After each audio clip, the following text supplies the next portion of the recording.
Bonjour Jérôme. Bonjour Bertrand. Même si ça ne se voit pas du premier coup, on est vraiment dans une start-up ici. Exactement, oui. Une start-up qui fait dans les champignons au départ. Effectivement, on fait dans les champignons puisqu'on a lancé un premier produit qui s'appelle les bottes de pleurote pour cultiver des champignons dans sa cuisine, chez soi, en quelques jours. Il y a eu les champignons au départ, et puis vous avez lancé finalement les aromates avec un nouveau produit qui s'appelle Lilo.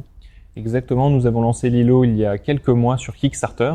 Nous avons réussi à avoir un financement participatif de 170 000 € autour de ce produit.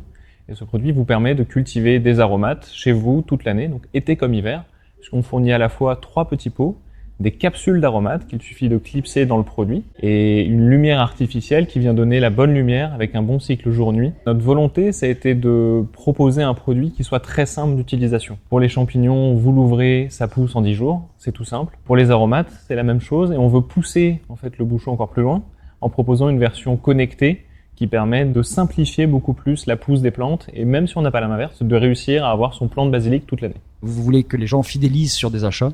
Exactement, contrairement aux kits à champignons qui sont plutôt un achat one-shot, là on est sur une dimension de récurrence puisqu'on est un peu une Nespresso des aromates. On va avoir des petites capsules qu'on va garder pendant 3-4 mois et une fois qu'on a suffisamment eu son basilic, on va les changer contre du thym ou de la menthe. Vous êtes aussi dans le commerce physique avec Jardiland, on vous trouve à la Fnac, à Nature et Découverte également. C'est exact. 80% de nos ventes sont faites sur le web, mais on a de plus en plus de ventes dans notre réseau de distribution.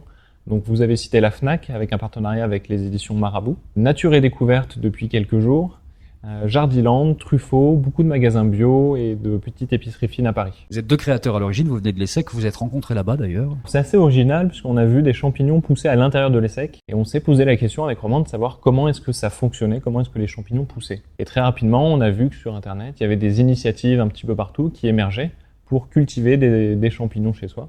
On s'est dit que c'était un produit tellement innovant, tellement sympa, tellement étonnant que ça ne pouvait que marcher en France. 20 000 fans sur Facebook, c'est absolument énorme ça. Alors 20 000 fans, encore une fois, c'est parce qu'on a cette dimension tournée vers notre marque. On a notamment un programme Un kit, une école, qui fait que chaque personne qui partage une photo sur notre page Facebook reçoit gratuitement un kit pour l'école de ses enfants. Vous avez participé et gagné le concours Burda International récemment. Burda, c'est un énorme groupe de presse, notamment en Allemagne. Ça vous offre énormément de visibilité potentielle sur ce pays-là.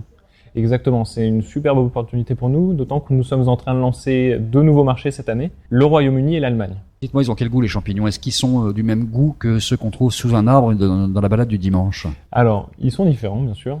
La première raison, c'est qu'ils sont très frais par rapport à ceux que vous allez acheter. On a 4 variétés avec 4 saveurs différentes. Les pleurotes gris sont traditionnels, c'est ceux que vous pouvez trouver dans le commerce presque, mais beaucoup plus frais. Les roses ont un goût plus boisé, les jaunes ont un goût de noisette et de châtaigne très prononcé.